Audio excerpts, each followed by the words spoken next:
Welcome back to the Big Blue Lifers podcast. I'm Mr. U. That's Jess. We're here to talk all things New York Football Giants. We're talking about a W today. What's A up, Jess? very unexpected one, too.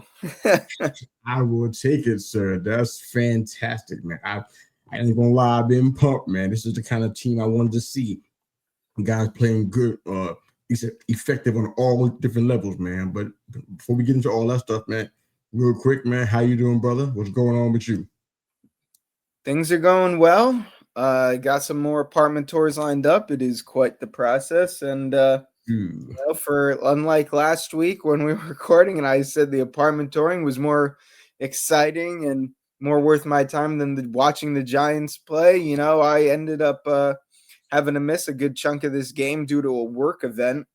But, of course, that's the exciting, the good, the happy You stuff. said that. The one that I missed. You said that, and look what happened.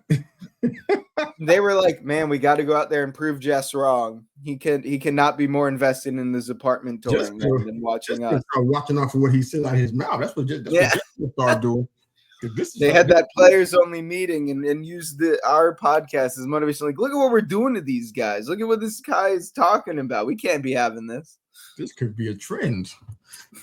But we're going to get into this. Is our special for you guys that are watching and listening for the first time, or you see us on the screen and you're kind of shocked that we're here. This is a special Monday morning episode of our show.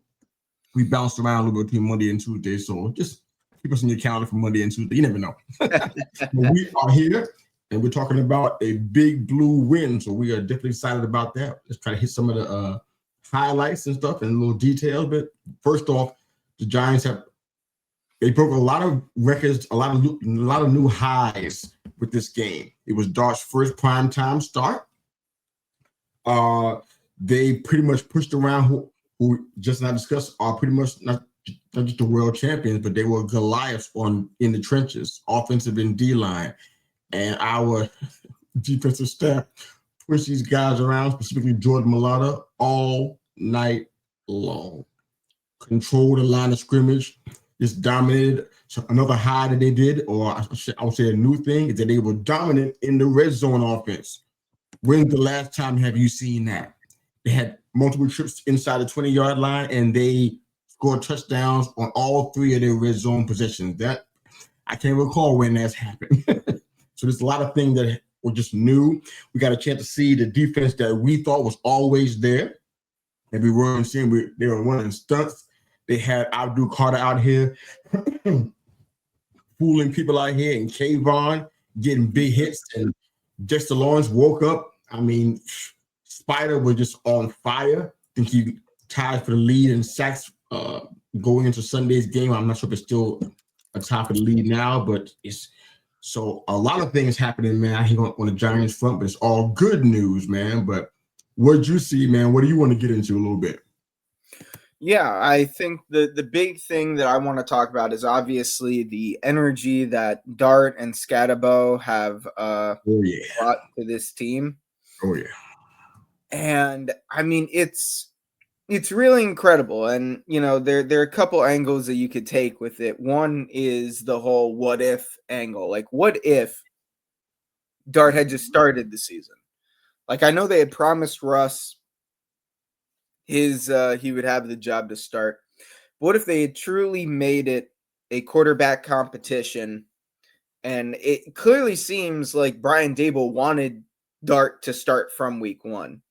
Like we talked about that on this pod, that it seemed like he really preferred, but we thought it would be best to let Dart wait and sit a bit.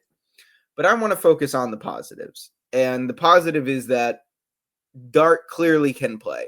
His ability to maneuver the pocket and extend plays has been the difference. It really has. Like where Russ would be caught from behind or not even able to escape, we see Dart just, no pun intended here, but dart around, bounce off his own lineman, get outside, throw a bullet to Wan'Dale on the sideline. Wan'Dale's able to shake a tackle and he takes off. Or Dart literally is able to, the pocket's collapsing, step up, no one's open, just goes, runs it in for a near 20-yard touchdown. like what Dart has been able to do, even though the numbers aren't like, he's not throwing for 300 yards and 4 touchdowns. Granted, he had 2 touchdown passes dropped, one by Lil Jordan and one by Jalen Hyatt. So he actually probably played better than his numbers suggested. Having a guy that can do that is the difference. I mean, that is what the modern NFL is. Long gone are the days of Eli and Peyton and Breeze and Brady and, guys who were these, 6'4", 6'5", 6'6", 240, 250 pounds, who were kind of statues in the pocket, like just a little move up, a little move to the left, a little move to the right in order to evade the defensive lineman, and who were just slinging it from the pocket, just the pure pocket passers. That isn't what the NFL is about anymore. And between Dart and his ability to extend these plays and make something out of nothing, and the sheer insanity that is Cam Scatabo as a person, there's just a life in this offense that we have not seen in, I guess since 22, but even this feels a bit more. No, keep going. Yeah, I guess it would be maybe 2015, because even in 2016, it was Eli hit Odell on a slant and Odell work your magic. At least in 2015, it was a much more Eli, that was arguably 2015 was arguably Eli's best season, and that includes 2011. Right. But I can't, it's been a long time for me. So to have that kind of game. It's been a long time. What you said earlier, I don't want to get past that. I think that's a really valid point.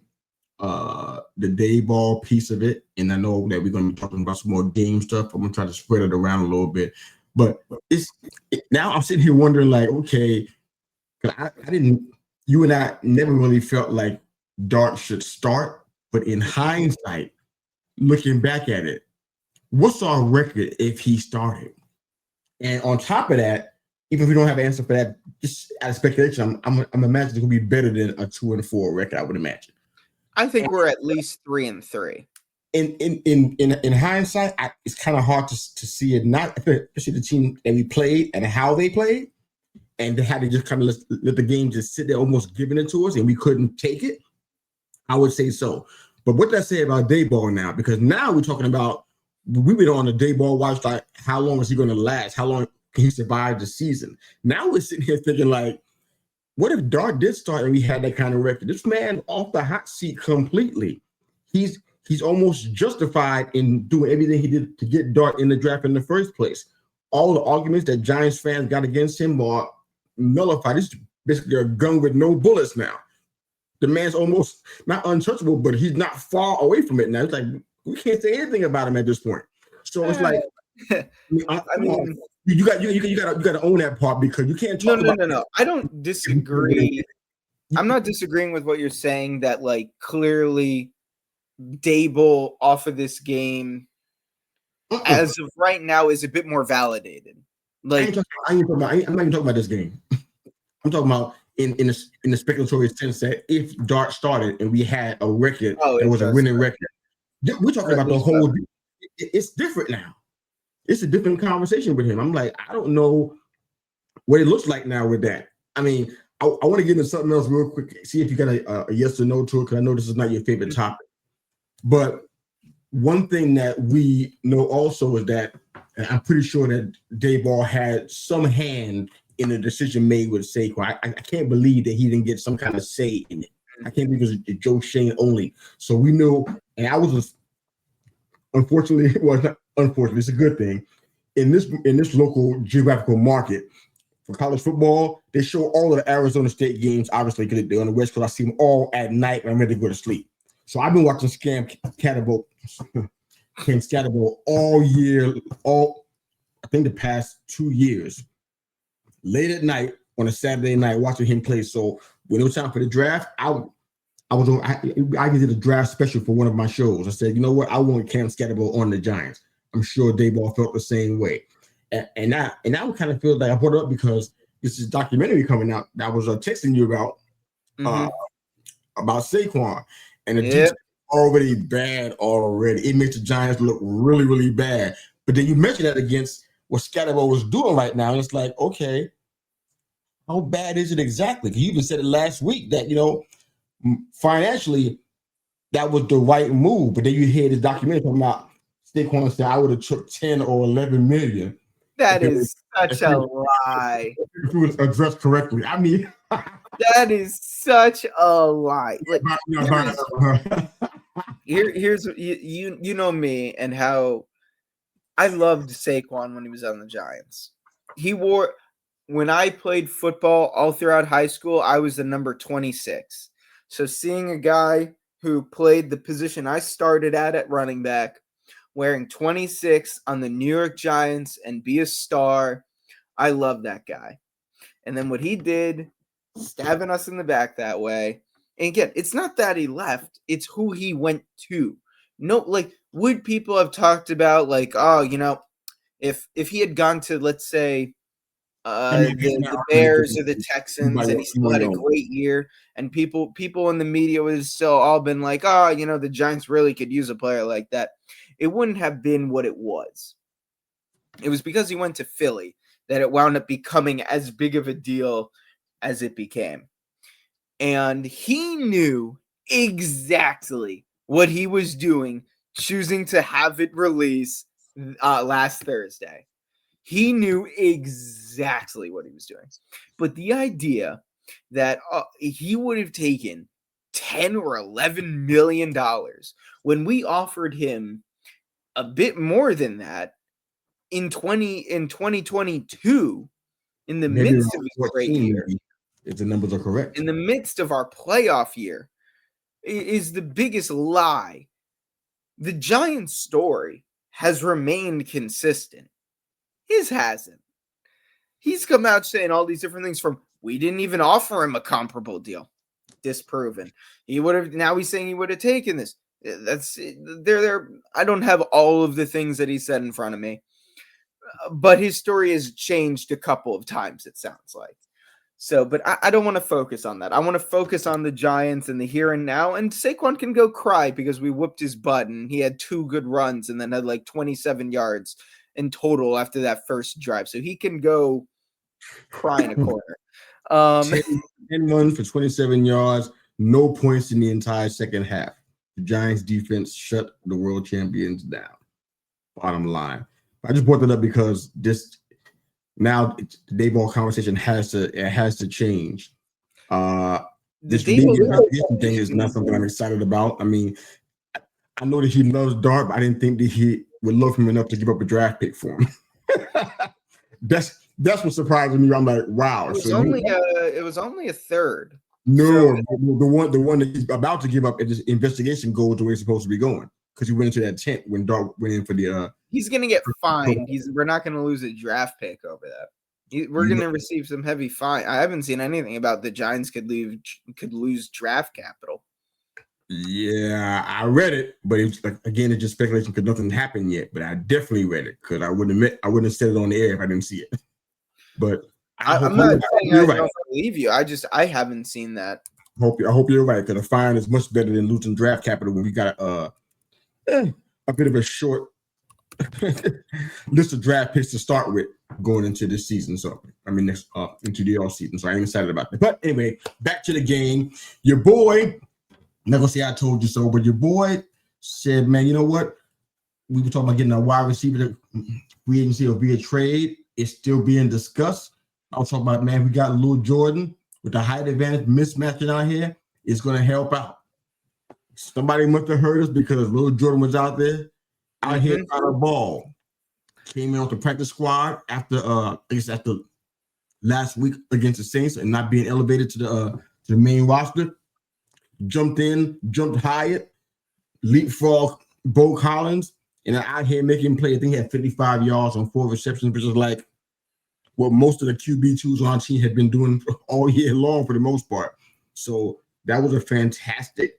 He was a big help, big mismatch out there. I hope they keep that going. But you excited about seeing little Jordan Humphrey out there? You want some guys to come in from the trade market still? Because I know they're out there shopping right now. But how you feel about that?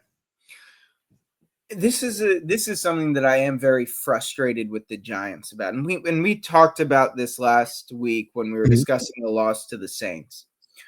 Why didn't they elevate him last week?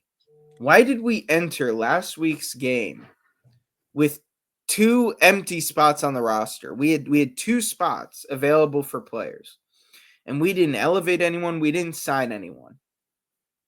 Why did we take that approach? And that is the thing that is going, especially since, look, we are all riding very high, but we still have one of the hardest remaining schedules in all of football. We are by no means going to the playoffs. We are by no means guaranteed to still even reach 6 wins. And we still have a very difficult schedule coming up. And we entered last week almost feeling like we beat the Chargers. We're going to beat the Saints. But that is an NFL team, across the field from you. And you need to approach every game with the same level of intensity and respect for your opponent. And we enter that game with 51 players on our 53-man roster. So I'm just so confused as to the decision-making and the week-to-week consistency from this regime. I don't know if that was a Shane decision, if that was a Dable decision, or what. But whoever made that decision, that was the wrong decision. And then we see here that, as you had been saying all offseason, and you're pushed to have Lil Jordan on the active roster going into week 1, Dart clearly has a rapport with him. They clearly know each other well. Dart knows where to put it up there for him to go up and get it. He's just someone Dart, spent the whole year or off season working with the 2s and 3s with. That's why I won. And I just don't understand. Like, he was a huge from the literal first drive, catching a 34-yard bomb down the field on 3rd and 12, and he goes up there and just bullies. I forget if it was Ringo or whomever, but Dart saw, hey, we have the size mismatch. I'm just going to put it up for him. And Lil Jordan went up and got it. Yeah, and I'm with you on this one because, yeah, we are on a high, but I think we got things in perspective. I think we had enough angst to pass the first 4 weeks of the year that we understand that, you know what, we can't ride too high, we can't get too low because this team has talent on it, and we've been talking about it in the preseason, I would say, or in the off season. I felt like the team has potential, and I look at the numbers, even with the O-line play. I'm like, these guys. I've seen O-lines that are they may not be ranked by ESPN as low, but talent wise, they're not much different. So I know these guys have the ability to do that. Having Andrew Thomas back there, 100% of the snaps, that definitely has to help out in some kind of way.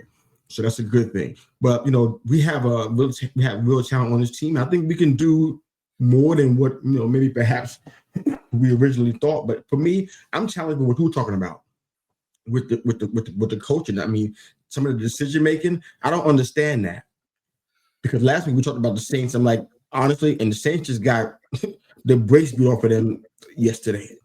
It was pitiful. You know what I'm saying? That game was not as close as the score made it look. It wasn't. It was really, really bad. And that's more of an indictment of why couldn't you beat that team? And I feel like, coaching wise, we're not prepared for what they had to bring. How can they shock you? You should be ready for this. But they weren't, and I'm like, so that's what makes me nervous about the coaching going forward. That's why I can't get much so high. I'm like, are you gonna be prepared for this? They were on a plane after a really bad loss. I read this 2 days ago. They were on a plane after a really bad loss in New Orleans, and they had the game plan ready for their Thursday night game against the world champs. And they came out there and played with heart and efficiency and smarts that we haven't seen all year. So I'm like, so what was the difference? If we can just bottle this and do whatever it was, I don't know if it was somebody in charge of play call, I don't know what it was, whoever was doing what they were doing, let them keep doing that, because that could be a difference between a season where we underachieve and people are losing their jobs to a season where, you know what, perhaps we can have a few surprises this season, whatever that means. I'm not going as far as to say nothing about our prediction. Numerically, it's still possible, the prediction that we have, but at this point, if you can get past what we had with a 3-win season last year, if you can conquer that, my God, that's a start. We look at the opportunities in the offseason. So you know what? Could have won that game. This was in hand, so and so and so, and we evaluate whether it be coaches, whatever it is, man. But this is like, I don't know if we could trust the coaching, because I'm like, it's so many ups and downs, so much back and forth. It's like, why is this happening? So I'm not. it's keeping us on our toes. We can't even get comfortable, because we like, the Saints beat you by 2 scores. I'm like, well, what's going on here? And you did even worse to the world champions, a team that was almost destined to or predicted to repeat. And look what happened. They got shut down. So I don't understand what's happening. But anyways, what else we got, man, on the roster for this Big Blue Life episode, man? What else we talking about today? Well, in keeping with the Jackson Dart assistants, I mean, there's a lot of speculation that the Giants are going to try and make a move to acquire a wide receiver. There are some popular names out there like Jerry Jeudy, Chris Olave. What's his face from the Raiders? Kobe Myers. Yeah, thank you. I told you, I like him of all those choices. I like him the most, but I think he makes the most. I think it would take the least to get him. And if we then decide that, hey, we want to resign you, you're on the wrong side of 30, maybe we could get him for a cheaper deal. A Chris Olave extension would be pricey. I don't think a Jerry Jeudy extension would be necessary. I think he signed for a few more years. But I want to know, how the heck are we going to take on the salary there? There's all this speculation.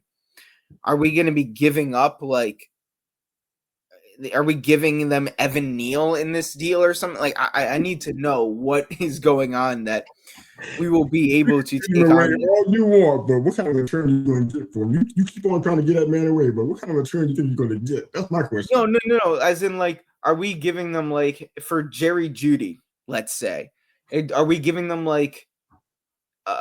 second this year and Evan Neal? What would it take to get these guys? I don't like that at all. That's my point. What is it going to take to acquire these guys? Are we giving them a 5th round pick and then some? We're gonna need to fill salary cap. That is something because we have the least amount of active available in-season salary cap of any team in the NFL. That is. I've seen people speculating that a team like the Chargers, who need a running back, do we move off of Devin Singletary, maybe get an extra 4th, and we're going to use that 4th in a deal or something like that? There's just a whole lot of things that are I heard we still got a few weeks before the trade deadline, but I just don't understand how we would be acquiring any of these guys. I heard that one, and that one actually makes sense to me, because I kind of feel like if they really still believing in Tracy, there's no point in Singletary being in. So I get that. Evan Neal, I think those are 2 guys that was on both yours and my list from, was it last week or week before? Starting to blend together, not sure, but about team of a guys that we would love to see them moved on and get some capital for them or something. One of the guys I listed was Bobby Okereke, because I think that would free up about 12 to 13 mil. Yeah, the way he played yesterday, he might have gone a little bit more than what we thought. If people were looking at, you know what, that's the high point, that's the potential of what this guy can do. Because he played very well on Sunday. So obviously Russ is a possibility. Yeah, I just don't. It's just multiple teams involved in this.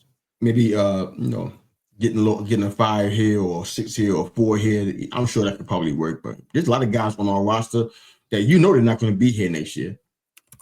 So you might as well go ahead and try to get something for them. I mean, draft picks. I mean, I'll take a whole string of 4 and 5s because next year, I forgot the number because we looked at it, not sure if it changed, but we don't have a whole lot going. I know there's no comps for us.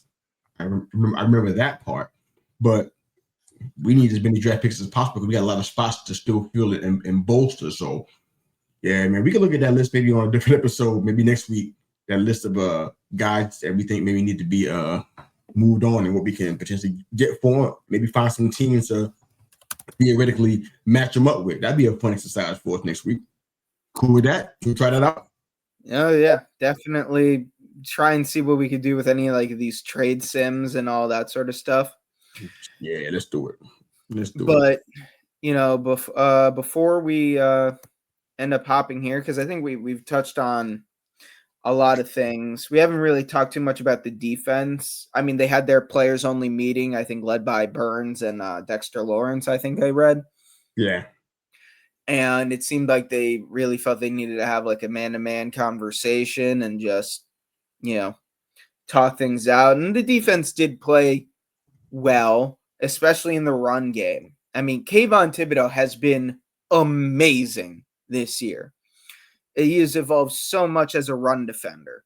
I mean, the way he was setting the edge and containing Saquon, like you can just, it was a thing of beauty. They did not play Deonte Banks. It seems like they finally decided Flott had the best camp of his life and he's having the best season, which isn't anything truly spectacular, but he did have the biggest play in the game with that almost pick 6. I think he returned that 68 yards, I think it was.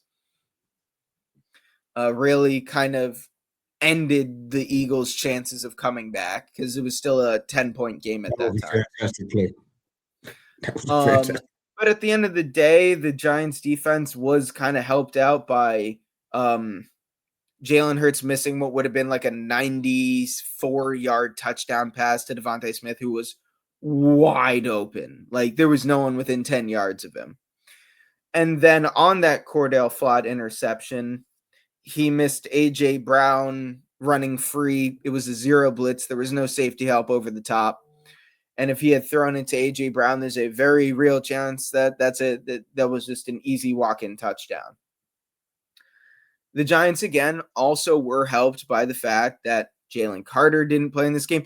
The Eagles were so scared of the MetLife turf that Jalen Carter might have actually been able to play in that game, and they just chose not to play him because they were worried that he would worsen his calf on MetLife turf. That is how bad the turf is viewed around the league. And the Maras aren't going to do anything. The Johnsons aren't going to be doing anything. They've announced that there is no changes coming to the MetLife turf. And then I think the Eagles had a few more defensive players go down during the game. So the Giants have arguably their biggest test of the year coming up this week with the Broncos. The Broncos have best defense in football. Biggest test of the year? I would say so. From a Giants offense versus opposing team defense, I think this is easily the biggest test of the year so far. Jesse Minter like disguising coverages but sending 4. Eagles disguise coverage, send 4.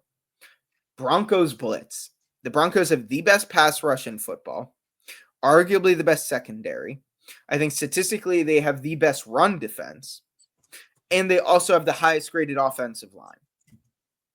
Now the Eagles were a bit banged up. We're going to see what happens with them in 2 weeks when we play them again. But if the Giants are competitive against Denver, if they're still able to move the ball, put up some points, even if we lose that game, I think there would be a lot of positives to take from that. But we knew going into the year that this was going to be the start of like the hardest stretch of the schedule, because I mean, yeah, we beat the Eagles. Huge shock, big surprise, very positive. Now we're going to Denver. Then we're at Philly. We got this game against the Eagles at home, but now we're going to Philly, to Denver. Then we're home against the Niners. And that Niners team is so banged up. Fred Warner, best linebacker, best off-ball linebacker in football done for the year. Maybe we do something there. Bears, got to see how they look tonight, but they haven't looked like anything special this year. But then we've got Packers, we've got the Lions, we've got the Patriots. I watched the Packers yesterday. I'm not worried about it. If we do what we did Sunday, I'm not concerned about them. But what maybe. else? But this is going to be a very difficult stretch of the schedule coming up, and that's the whole season. But that game, you can't tell me that game wasn't the biggest challenge for us so far this year. But I think now the next challenge is more challenging because if nothing else, the Broncos are healthy. Well, every challenge for us is going to be the next challenge. I mean, come on. But if next week, if instead of the Broncos we were playing the Raiders, I wouldn't say this is our hardest challenge coming up. That's not what I would be saying at all. You didn't say about the Saints, and look what happened. We got smashed. So I know, but my point is that on paper, the toughest game so far, based on how they've looked this year, is this upcoming one against the Broncos. Broncos offense, I mean, their offensive line has looked phenomenal, but it's really that defense. I want to see Jackson Dart against this defense. They're going to be sending heat. They're going to be sending the blitz. Are we going to be able to scheme guys open against Pat Surtain? It's going to be a challenge, not just for Dart. It's going to be a challenge for Dable and Kafka. We're going to have to see if Andrew Thomas, who's been truly unbelievably amazing since stepping back in full time, he's going to be going up against a guy who's right now, I think, the front runner for Defensive Player of the Year, and Nick Bonito, who, if I am not mistaken, leads the league in sacks right now with 8. Then you have Byron Young at 7.5, and then you have Burns at 7. So, yeah, but sadly, man, I do have to go. Got apartment tours, got to, get this. And, soon enough, I'll be recording. You won't have Eli in the background anymore. So wait a minute now. Let's not get hasty. Why is Eli not going to be in the background? Because that is going to be really difficult to get off the wall, and he would not be easily transported. I've had him up there since I was like 8 or 9 years old. You better get a new Eli behind you. Don't. I got Eli in front of me. His jersey's in front of me. I got 10 in front of me. You better get 10 behind you. Don't mess this thing up for us, man. All right. Yeah. I'll see you soon, man. No worries, man. Thanks for jumping in, brother. Appreciate you, brother. Bye. Right. So we're going solo for the rest of this episode. So we talked about a lot of things, a lot of different details that I thought were just fun stuff for us to talk about. Honestly, I'm on a high. I know just as he's a little bit measured. I would probably say I am too, based on what we've been seeing. But I think the Giants showed that they had the capabilities to be that team that we thought they could be. So I'm excited about it. Some more information regarding Jackson Dart, I think it's also to mention this because people talked about whether he was somebody the Giants needed to get to come back into the first round of the draft to get. He's the youngest quarterback to beat a 3-0 team that was the Chargers, and the first rookie quarterback in NFL history to start his first 3 career games with opening drive touchdowns since 1991. Third quarterback, along with, I believe it's Mahomes and Lamar Jackson, in the Super Bowl era to rush for 50-plus yards in each of their first 3 career starts. I think that is incredible. It's a testimony to who Dart is, what he brings to the team. And like Jess said a little bit ago earlier in the episode, the energy that Dart and Scabo are bringing to this team is phenomenal. And I know that you can't buy a lot of stuff based on energy. It's not the best currency in the world, but I tell you something, this team looks different. They're playing different. It's a whole different vibe to him. I can see now that when Russ was starting and he would come out into the field, the fans would start booing. The body language of the players would start to slump. Their shoulders would slump. I'm like, what's going on? I thought they liked Russ. I thought they were down with Russ. It's like, wow. And when Dart would come in, everybody's lifted up. It was a tangible difference, a noticeable, a palpable difference, if you will. So I'm excited about seeing this continue. I love what the Giants were doing, man. They ran a lot of 21 personnel on Thursday night. And I love that, man, because they had the tight ends super efficient on blocking, and it made a difference for the run game. Scatterbo was finding lanes, and it was just, the Giants were so super run heavy.